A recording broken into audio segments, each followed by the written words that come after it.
செய்வானாக. ஆமீன். அல்லாஹுவின் நல்லடியார்களே, நபிகள் நாயகம் ஸல்லல்லாஹு அலைஹி வஸல்லம் அவர்கள் நாளை மஹ்ஷர் மைதானத்திலே கியாமத் நாளன்று என்னோடு நெருக்கத்திலே இருப்பவர்கள் யார் என்பதை இந்த ஹதீஸின் வழியாக நமக்கு சொல்லித்தர்றாங்க. இந்த ஹதீஸினுடைய அறிவிப்பாளர் அப்துல்லாஹி பின் மஸ்ஊத் ரதியல்லாஹு தஆலா அன்ஹுமா. இந்த ஹதீஸு திருமதி ஷரீஃபிலே 484வது ஹதீஸாக பதிவாகி இருக்கிறது. நபிகள் நாயகம் ஸல்லல்லாஹு அலைஹி வஸல்லம் அவர்கள் சொன்னார்கள், இன்ன அவுலன் நாஸி பி யௌமல் கியாமா, மறுமை நாளில் என்னுடன் மிகவும் நெருக்கமாக இருப்பவர்கள் யாரென்றால், அக்ஸருஹும் அலைய ஸலாத்தன், என் மீது அதிகமாக ஸலவாத்து ஓதியவர்கள் என்று சொன்னார்கள் ரசூலுல்லாஹி ஸல்லல்லாஹு அலைஹி வஸல்லம் அவர்கள். நபிகள் நாயகம் ஸல்லல்லாஹு அலைஹி வஸல்லம் அன்னவர்கள் உலகத்திற்கு வரவில்லை என்றால் இந்த உலகமே இருந்திருக்காது. நபிகள் நாயகம் ஸல்லல்லாஹு அலைஹி வஸல்லம் அன்னவர்களுக்காகத்தான் இந்த உலகத்தையே அல்லாஹ் படைத்ததாக சொல்கிறான். நம்ம வாகனத்தில் பயணிக்கிறோம் அப்படின்னா நம்ம போகணும், வாகனத்தில் போகணும் அப்படிங்கிறதுக்காக வேண்டியதான் ரோடு போடப்பட்டிருக்கு. ரோடு எதுக்கு? பைக்கில் போகிறோம், காரில் போகிறோம், வாகனத்தில் போகிறோம். அப்போ நாம் செல்வதற்காக வேண்டி ரோடு போடப்பட்டது அல்லவா? அது மாதிரி நபிகள் நாயகம் ஸல்லல்லாஹு அலைஹி வஸல்லம் அன்னவர்களுக்காக வேண்டியே இந்த உலகம் படைக்கப்பட்டது. நம்ம நினச்சிட்டு இருக்கோம் நமக்காக அல்லாஹ் படைச்சிருக்கான் அப்படின்ட்டு. அப்படி கிடையாது. ரசூலுல்லாஹி ஸல்லல்லாஹு அலைஹி வஸல்லம் அவர்களுக்காக வேண்டி, அவர்கள் மூலியமாக அல்லாஹ் நமக்கு கிருபை செய்திருக்கின்றான் என்பதை நாம் விளங்க வேண்டும்.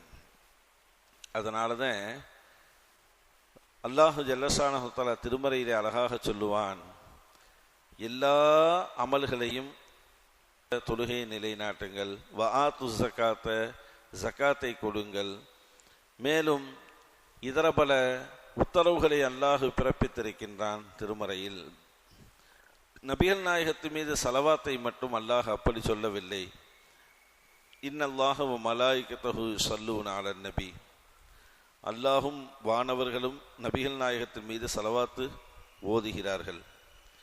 யா அய்யுஹல்லதீன ஆமனு, ஈமான் கொண்ட விசுவாசிகளே, சல்லு அலைஹி வஸல்லிமு தஸ்லீமா, நீங்களும் ரசூலுல்லாஹி ஸல்லல்லாஹு அலைஹி வஸல்லம் அவர்கள் மீது ஸலவாத்தும் சலாமும் நீங்கள் ஓதுங்கள் என்று அல்லாஹ் அந்த திருமறை வசனத்திலே சொல்லித் தருகின்றான். காரணம், நான் செய்யக்கூடிய ஒரே அமல் ஸலவாத்து மட்டும்தான் என்று அல்லாஹ் சொல்கிறான். அல்லாஹ் யாருக்குங்க அமல் செய்யணும்?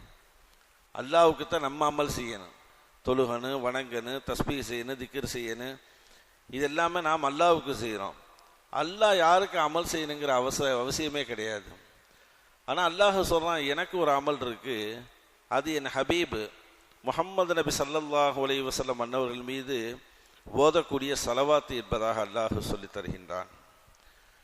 அதனால்தான் அல்லாஹ் ஜல்லஷானஹு தஆலா எல்லா வணக்க வழிபாடுகளிலையும் ஸலவாத்தை அல்லாஹ் பிரிக்கலை. பாங்கில் நபிகள் நாயகத்தினுடைய பெயருண்டு, இகாமத்தில் நபிகள் நாயகத்தினுடைய பெயருண்டு, தொழுகையில் ரசூலுல்லாஹி ஸல்லல்லாஹு அலைஹி வஸல்லம் அன்னவருடைய பெயருண்டு ஸலவாத்தோடு நாம் ஓதக்கூடிய தரூத் இப்ராஹிம் ஸலவாத்து. ஜனாசா தொழுகையிலேயும் சுஜூத் இல்லை, ருக்கு இல்லை, ஆனால் நபிகள் நாயகம் உள்ளே இருக்காங்க. அல்லாஹுக்கு பிடிச்சது சுஜூது. ரொம்ப ஒரு அடியான் என்னை நெருங்கி வருவதற்கு மிக ஒரு அற்புதமான ஒரு செயல் என்பது சிரம்பணிதல் சுஜூது. அந்த சுஜூது ருக்கு கூட ஜனாசா தொழுகையில் இல்லை. நபிகள் நாயகம் ஸல்லல்லாஹு அலைஹி வஸல்லம் அவங்கள அல்லாஹ் உள்ள வச்சிருக்கான். இப்படி பல சிறப்புகள் ரசூலுல்லாஹி ஸல்லல்லாஹு அலைஹி வஸல்லம் அன்னவர்களை சிறப்புப்படுத்தி அல்லாஹ் வைத்திருக்கின்றான். அதனால தான் அல்லாஹ் ஜல்லஷானஹு தஆலா நம்மை பார்த்து சொல்கிறான், நபி ஸல்லல்லாஹு அலைஹி வஸல்லம் அவங்க மேலே ஸலவாத் அதிகமாக நீங்கள் ஓதிக்கொள்ளுங்கள் என்பதாக அல்லாஹ் சொல்கிறான். இந்த ஹதீஸில் ரசூலுல்லாஹி ஸல்லல்லாஹு அலைஹி வஸல்லம் சொல்கிறாங்க, என்னோடு மறுமையிலே நெருக்கமாக இருக்க வேண்டும் என்றால் அவருக்கு ஒரே ஒரு தகுதி மட்டும்தான். அந்த தகுதி என்ன? உலகில் வாழும் காலங்களிலே அதிகமாக என் மீது ஸலவாத் அவர் ஓதி இருக்க வேண்டும். எந்த அளவிற்கு என் மீது அதிகமாக ஸலவாத் ஓதி இருக்கின்றாரோ அந்த அளவிற்கு எனக்கு அருகாமையிலே இருப்பார் என்பதாக ரசூலுல்லாஹி ஸல்லல்லாஹு அலைஹி வஸல்லம் அவங்க சொல்லி தர்றாங்க. பொதுவாகவே இன்னைக்கு உலகத்தில் யாராருக்கு அருகாமையிலே இருக்க வேண்டும் என்பதாக நம்ம நினைக்கிறோம். ஒரு சினிமா நடிகர் வந்தால் அவருக்கு அருகாமையில் நம்ம போய் நிற்கணுமே, பக்கத்தில் நின்று ஃபோட்டோ எடுக்கணுமேன்னு நினைக்கிறோம். ஒரு ஃபுட்பால் பிளேயர் வந்தால், ஒரு கிரிக்கெட் பிளேயர் வந்தால் அவருக்கு அருகாமையில் நம்ம நிற்கணுமே, அவர்கிட்ட ஆட்டோகிராஃப் வாங்கணுமே என்பதாக நம்ம என்ன செய்கிறோம், நினைக்கிறோம். ஒரு விஷயத்தை நாம் விளங்க வேண்டும். அவர் எவ்வளவு பெரிய ஆளாக இருக்கட்டும், உள்ளத்தில் ஈமான் இல்லை என்றால், ஈமான் இல்லாமல் மரணம் அடைந்து விட்டால் நிரந்தரமாக நரகத்தில் தான் இருப்பார். அப்போ ஒரு நரகத்திற்கு செல்லக்கூடிய ஒரு காஃபிர், ஒரு முஷ்ரிக் அருகாமையில் நிற்க வேண்டும், ஃபோட்டோ எடுக்க வேண்டும், கையெழுத்து வாங்க வேண்டும் என்று நினைக்கக்கூடிய நாம் ஒட்டுமொத்த முஸ்லீம்களையும் ஒட்டுமொத்தமாக சுவனத்திலே போடக்கூடிய நமது நாயகம் ஸல்லல்லாஹு அலைஹி வஸல்லம் அவர்கள் மீது எவ்வளவு ஸலவாத்துக்கள் நாம் ஓத வேண்டும், அதிலே கூடுதலாக கவனம் நாம் எடுத்துக்கொள்ள வேண்டும். இந்த ஹதீஸில் அவுலன்னாசு பி, என்னுடன் மிகவும் நெருக்கத்திலே இருப்பவர்கள் என்ற வார்த்தையை ஸல்லல்லாஹு அலைஹி வஸல்லம் பயன்படுத்தியிருப்பாங்க.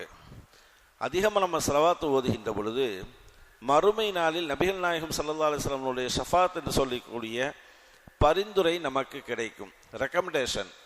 நம்ம கொஞ்சம் கூடுதலாக குறைவாக அமல் செய்திருப்போம், பாவங்கள் அதிகமாக இருக்கும், என்ன செய்கிறதுன்னு தெரியாது. நமக்காக வேண்டி வாதாடுவதற்காக வேண்டி, பரிந்துரை செய்வதற்காக வேண்டி, ஷஃபாத் செய்வதற்காக வேண்டி ரசூலுல்லாஹி ஸல்லல்லாஹு அலைஹி வஸல்லம் அவர்கள் நமக்கு செய்வார்கள் என்பதை நாம் புரிந்து கொள்ள முடிகிறது. அதே போன்று நபிகள் நாயகம் ஸல்லல்லாஹு அலைஹி வஸல்லமுடைய அன்புக்கு சொந்தக்காரர்களாக நாம் ஆக்கப்படுகின்றோம். நபிகள் நாயகம் ஸல்லல்லாஹு அலைஹி வஸல்லம் ஸலவாத்து ஓதும் பொழுது அல்லாஹ் வானத்தில் ஒரு படையை இறக்குறான், வானவர்களுடைய படை. அவங்களுக்கு என்ன வேலை அப்படின்னா, யாரெல்லாம் சலாமும் ஸலவாத்தும் சொல்கிறாங்களோ அதை எடுத்துட்டு போய் நேராக ரவுலா ஷரீஃபில் நபி ஸல்லல்லாஹு அலைஹி வஸல்லம் அவங்ககிட்ட முன்னாடி போய் காட்டுறது. இன்னாருடைய மகன் இன்னார் இந்த நாட்டில், இந்த ஊரில், இந்த மாவட்டத்தில் அவர் ஸலவாத்து சொன்னார், உங்களுக்கு சலாம் சொன்னார் உங்களுக்கு அப்படின்ட்டு. ரசூல் ஸல்லல்லாஹு அலைஹி வஸல்லம் கேட்டுட்டு சும்மாவாக இருப்பாங்க? யாரெல்லாம் சொன்னாங்களோ அவங்களுக்கு பதிலாக துவா செய்வாங்க. இது போன்ற பல துவாக்கள் என்ன செய்வாங்க, நபிகள் நாயகம் ஸல்லல்லாஹு அலைஹி வஸல்லம் அவங்க நமக்காக வேண்டி செய்வார்கள். இன்னும் ஸலவாத்து குறித்து பல்வேறு ஹதீஸுகள் நிரம்ப காணப்படுகிறது. அதிலே ஒரு ஹதீஸில் ரசூலுல்லாஹி ஸல்லல்லாஹு அலைஹி வஸல்லம் சொல்லுவாங்க, மன் ஸல்லா அலைஹி ஸலாத்தன் ஸல்லல்லாஹு அலைஹி பிஹா அஷ்ரன், யார் என் மீது ஒரு முறை ஸலவாத்து சொல்லுவாரோ அல்லாஹ் அவர் மீது 10 ரஹ்மத்துக்களை, அருள்களை அல்லாஹ் வழங்குகிறான் என்பதாக ஒரு ஹதீஸில் நமக்கு சொல்லுவாங்க. மேலும் நாமெல்லாம் கஞ்சன் என்பதை பொருளாதார ரீதியாக நாம் விளங்கி வைத்திருக்கின்றோம், காசு பண ரீதியாக நாம் விளங்கி வைத்திருக்கின்றோம். வேற ஹதீஸில் ரசூலுல்லாஹி ஸல்லல்லாஹு அலைஹி வஸல்லம் சொல்லுவாங்க, அல் பகீல், உண்மையான கஞ்சன் யார் தெரியுமா? மன் துக்கிரத் இந்தஹு ஃபலம் யுஸல்லி அலைய, என்னுடைய பேர் ஒருவனுக்கு கூறப்பட்டு அவன் ஸலவாத்து சொல்லாமல் இருந்தால் அவன்தான் மிகப்பெரிய கஞ்சன் என்கின்றார்கள் நபிகள் நாயகம் ஸல்லல்லாஹு அலைஹி வஸல்லம் அவங்க. அதனால்தான் நம்மளுடைய முன்னோர்கள், மூத்த மார்க்க அறிஞர்கள் எல்லாம் ரசூலுல்லாஹினுடைய பெயர் கேட்கும்போது எல்லாம் ஸலவாத்து சொல்லுங்கன்னு சொல்லுவாங்க. என்ன செய்வாங்க? ஸலவாத்து சொல்லுங்க.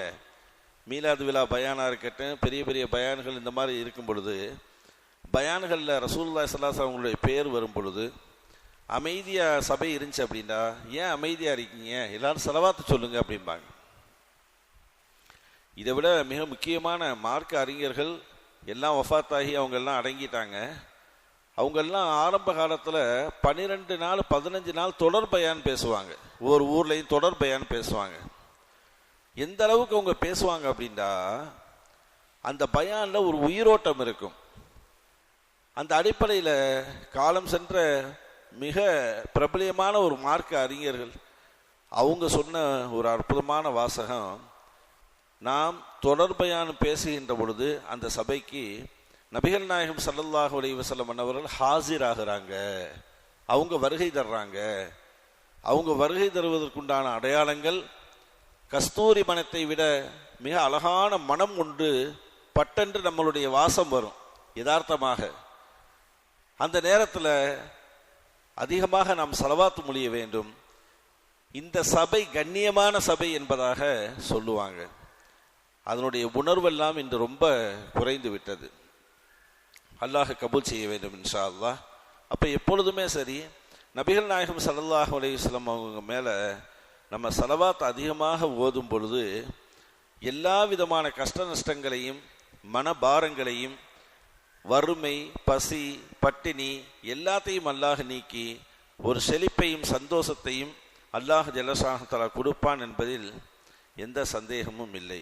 கண்ணியமான பெருமக்களே, நபிகள் நாயகம் ஸல்லல்லாஹு அலைஹி வஸல்லம் அன்னவரிடத்தில் உபய் இப்னு கஅப் ரலியல்லாஹு தஆலா அன்ஹு அவர்கள் கேட்பார்கள். ஒரு ஹதீஸில் வருது, கேட்பாங்க, நபிகள் நாயகம் ஸல்லல்லாஹு அலைஹி வஸல்லம் உங்களை பார்த்து, யா ரசூலல்லாஹ், நான் உங்கள் மீது எவ்வளவு ஸலவாத்து கூற வேண்டும், அதாவது உங்கள் மேலே எவ்வளவு நான் ஸலவாத்து சொல்லணும், நிறைய ஸலவாத்து கூறுகிறேன், இருந்தாலும் எவ்வளவு நேரத்தை அதற்காக வேண்டி ஒதுக்க வேண்டும் என்பதாக கேட்குறாங்க. உபய் இப்னு கஅப் ரலியல்லாஹு தஆலா அன்ஹு. நபிகள் நாயகம் ஸல்லல்லாஹு அலைஹி வஸல்லம் அவர்கள் சொல்வார்கள், நீ விரும்பிய அளவு சொல்லிக்கோ, உன்னால் எவ்வளவு முடியுமோ அதை எனக்கு என் மீது ஸலவாத்து சொல்லிக்கோ அப்படின்னு சொல்லுவாங்க. உபய் இப்னு கஅப் ரலியல்லாஹு தஆலா அன்ஹு மறுபடியும் கேட்பாங்க, நபியே நாயகமே பகுதி நேரம் சொல்லவா அப்படின்னு கேட்பாங்க. ரசூலுல்லாஹி ஸல்லல்லாஹு அலைஹி வஸல்லம் அவங்க சொல்லுவாங்க, பகுதி நேரம் சொன்னால் அது உனக்கு நல்லது, இன்னும் அதிகப்படுத்தினால் அதைவிட சிறந்தது என்று சொல்லுவாங்க. அப்ப முக்கால்வாசி நேரம் உங்களுக்கு நான் ஸலவாத்து சொல்லவா அப்படின்னு கேட்பாங்க. அதுவும் சிறந்து அதை விட அதிகப்படுத்தினா உனக்கு அதைவிட சிறந்தது என்பதாக நபிகள் நாயகம் ஸல்லல்லாஹு அலைஹி வஸல்லம் அவங்க சொல்லுவாங்க. கடைசியாக முழுவதுமாக உங்களுக்கு மீது ஸலவாத்து சொல்லவா என்பதாக கேட்கும் பொழுது நபிகள் நாயகம் ஸல்லல்லாஹு அலைஹி வஸல்லம் சொல்லுவாங்க, அப்படியானால் உன் கவலைகள் நீக்கப்படும், உன் பாவங்கள் மன்னிக்கப்படும் என்று சொல்லுவார்கள். அப்போ முழுவதுமாகவே ஸலவாத்து, காலையில் எந்திரிச்சதுலேருந்து நைட்டை படுக்கிற வரைக்கும் ஸலவாத்து ஓதிக்கிட்டே இருந்தோம் அப்படின்னா பாவங்கள் கவலைகள் நீக்கப்படும் என்பதாக நபி நாயகம் ஸல்லல்லாஹு அலைஹி வஸல்லம் சொல்லித்தர்றாங்க. கண்ணியமான பெருமக்களே, நாம் என்ன செய்ய வேண்டும்? இந்த ஹதீஸிலிருந்து நமக்கு கிடைக்கக்கூடிய பாடங்கள் படிப்பினைகள் என்ன என்றால், நபி ஸல்லல்லாஹு அலைஹி வஸல்லம் அவங்க பேர் கூறப்பட்டாலே ஸலவாத்து சொல்லக்கூடிய பழக்கத்தை உருவாக்கிடணும். அந்த பழக்கத்தை நம்ம உருவாக்கி கொள்ள வேண்டும். வெள்ளிக்கிழமை போன்ற தினங்களிலே அதிகமான ஸலவாத்துக்கள் கூறக்கூடிய ஒரு வளமையை நமக்குள்ளே நாம் ஏற்படுத்தி கொள்ள வேண்டும். துவாவுக்கு முன்பின்னும் ஸலவாத் இல்லாமல் நம்முடைய துவாவை அமைத்து கொள்ளக்கூடாது. அதே போன்று மிக முக்கியமாக அனுதினமும் ஒரு நிரந்தர எண்ணிக்கையில் ஸலவாத்து கூறுவதாக நமக்கு நாமே ஒரு தீர்மானத்தை போட்டுக்கொள்ள வேண்டும். இதெல்லாம் நாம் அல்லாஹுவை நெருங்குவதற்கும் ரசூலுல்லாஹி ஸல்லல்லாஹு அலைஹி வஸல்லம் அவர்களை நெருங்குவதற்கும் உண்டான அழகான ஒரு வழிமுறையாக இந்த ஸலவாத் இருக்கிறது என்பதை நாம் பார்க்கின்றோம். கண்ணியமான பெருமக்களே, நபிகள் நாயகம் ஸல்லல்லாஹு அலைஹி வஸல்லம் அவர்கள் அழகாக நமக்கு சொல்லிவிட்டார்கள், என்னை நெருங்க வேண்டுமென்றால், எனக்கு அருகாமையிலே அமர வேண்டுமென்றால் என் மீது அதிகம் ஸலவாத்து ஓதிக்கொள்ளுங்கள். ஸலவாத்து பல ஸலவாத் இருக்கு. அல்லாஹும்ம ஸல்லி அலா முஹம்மது, அல்லாஹும்ம ஸல்லி அலைஹி வஸல்லம். நம்ம தொழுகைக்கு பின்னாடி ஓதக்கூடிய ஸல்லல்லாஹு அலா முஹம்மது ஸல்லல்லாஹு அலைஹி வஸல்லம், எது தெரியுமோ அதை ஓதலாம். ஸலவாத்தில் எது தெரியுமோ நம்ம என்ன செய்யலாம், அதை ஓதிக்கொள்ளலாம். அப்படிப்பட்ட ஸலவாத்தை அதிகம் ஓதக்கூடிய நாவுகளாக அல்லாஹ் நம்மளுடைய நாவுகளை ஆக்கி வைத்து நம்மையும் நம் குடும்பத்தையும் சந்ததியினர்களையும் ரசூலுல்லாஹி ஸல்லல்லாஹு அலைஹி வஸல்லம் அன்னவர்களோடு மறுமை நாளில் இருக்கக்கூடிய